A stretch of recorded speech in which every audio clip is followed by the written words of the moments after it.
Ahoj, zdravím vás pri ďalšom natáčaní videa. Tentokrát si ideme presadiť bazálku, ktorú sme si v boxe vypestovali.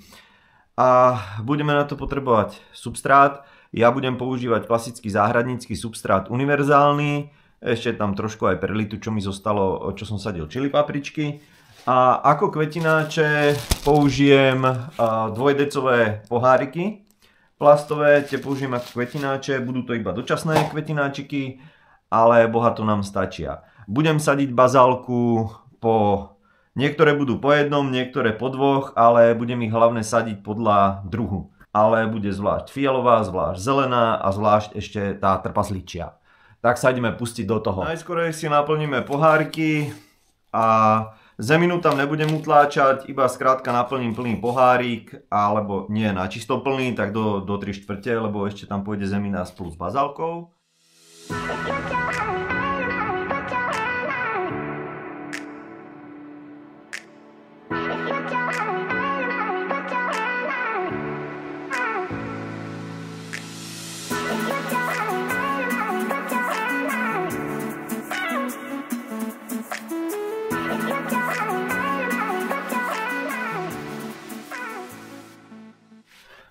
Teraz si pôjdem povyťahovať bazálku zo sadbovača. Neviem ešte ako to pôjde, lebo ten sadbovač je z toho mäkkého plastu a už je celý dofúkaný. Tak si budem zvlášť oddelovať asi miesta, zoberiem si na to nožík. Alebo že by to išlo aj... Ne, budem od spodku si zoberiem ceruzku a budem to tam dávať a ono to pôjde krásne vyťahovať. Tak sa pustíme do toho. No, takúto ceruzku som si na to zobral a vlastne od spodu, keď na to zatlačím, tak sa mi to uvoľní a pôjde mi to vlastne takto krásne mi to pôjde vyťahnuť.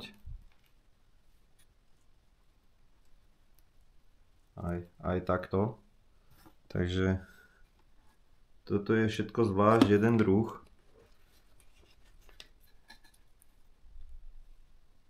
A koreňov to moc ešte nemá, je to plitko koreniaca rastlina.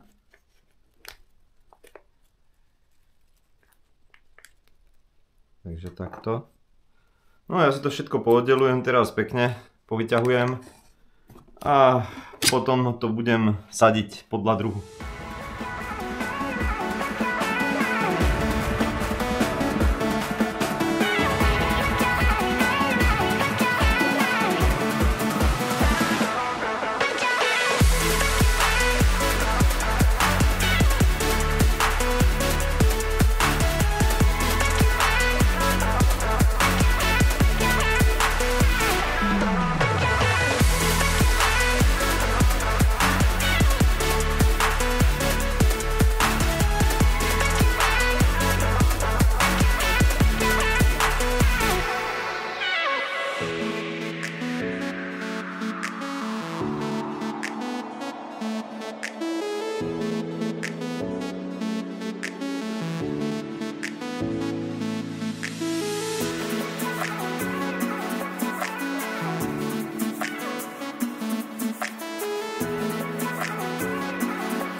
Tak, konečne sa nám to podarilo posadiť.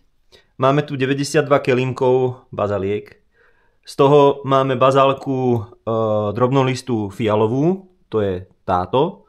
Potom máme bazálku zelenú drobnolistú, to by mala byť táto, takto, táto. A potom je tu bazálka, taká, ja by som povedal, že klasická, to je Genovese bazálka a to je táto, všetká táto, aj drobná, aj toto. Tak to je ona. A ja by som povedal tak, že by som vybral niektoré biobazálky, ktoré hnojiť nebudem.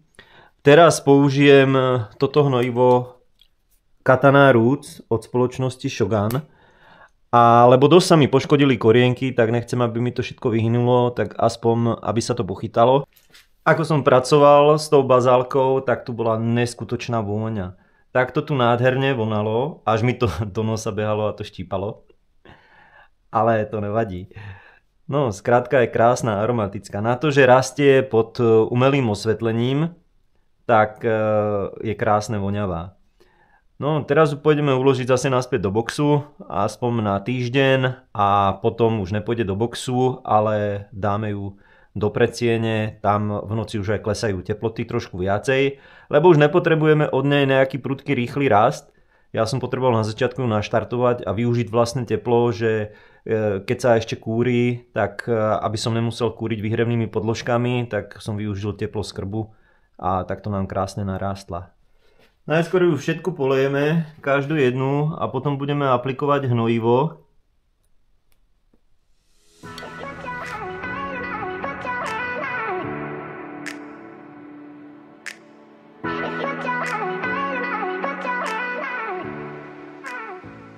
A ja si hnojivo zarábam takto, že najskôr si sem odmerám, teraz bude stačiť pol litra vody.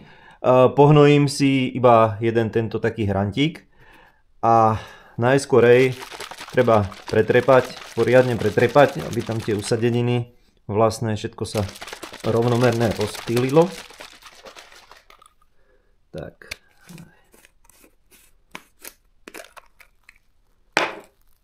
Trošku to nám spenilo a to nevadí. A odporúčaná normálna dávka do zalievky je 0,2 a pri odrezkoch sú až 4 ml. Tak ja si dám teraz na pol litra vody iba jeden, keďže korienky to má, takže dáme takto 1 ml. To sem položíme a zavrieme si to. Tak, no a teraz to pekne takto strekneme do fľaše.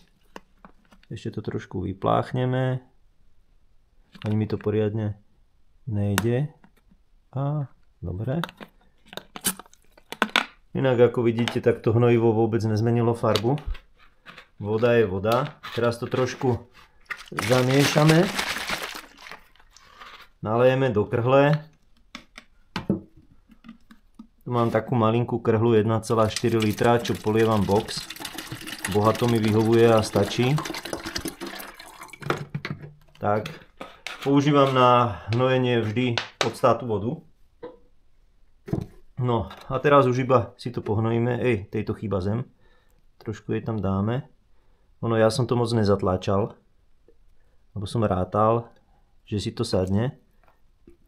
Inak nikdy nehnojte, keď aplikujete hnojivo na suchú rastlinu.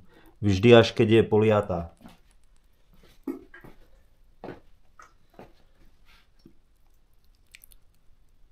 A nie na list, ale pod koreň. Aj keď toto vlastne, čo ja teraz aplikujem, zakoreňovač, to sú iba také všelijaké prvky tam, ktoré majú naštartovať koreňový systém. Tak, pekne to polejeme.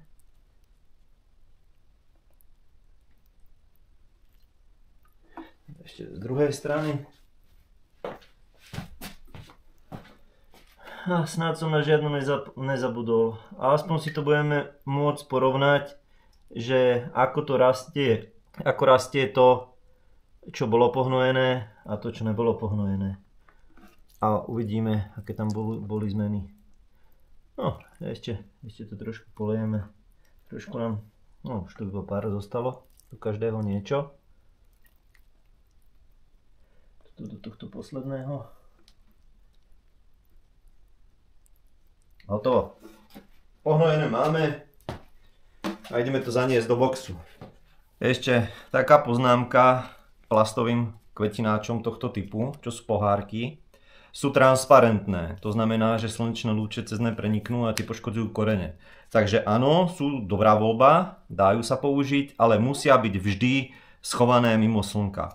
Alebo potom ešte čo som videl, používajú klasické biele alebo čierne. alebo dajú sa použiť aj tie na teplé nápoje. Tie sú načisto nepresvitné. Takto vyzerá bazálka uložená už v boxe. Máme dve poschodia, rovnomerne je to rozložené, bude sa tu nachádzať týždeň, iba pokiaľ uvidím, že sa zakoreňuje. Kým sa tuto vlastne už na stenách budú objavovať korienky, tak už potom pôjde do predsiene.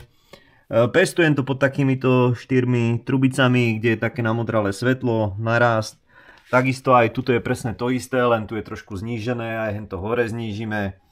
A tuto v tomto poschodí sme nič nehnojili.